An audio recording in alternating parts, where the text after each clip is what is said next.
Yo, welcome to my channel. Today we have a Ford Explorer that was given to me from a body shop that got overspray over the whole vehicle.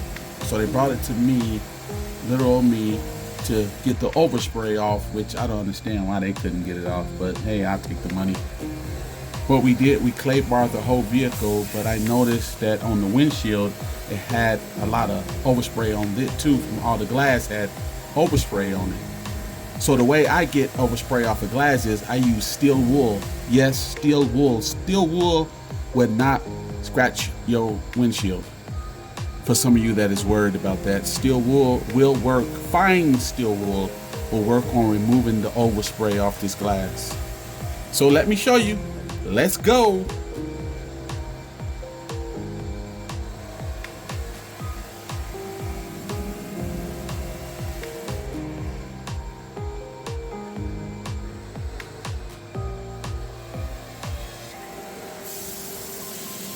Feels real smooth.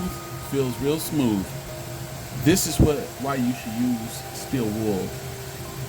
It removes the overspray from off the glass to make it clear. Let me zoom in a little closer so that you can see how clean it is. I see another spot I need to fix right here around the windshield wiper blade or the rear wiper blade. There's a trash bag on the inside of that. That's not part of the glass.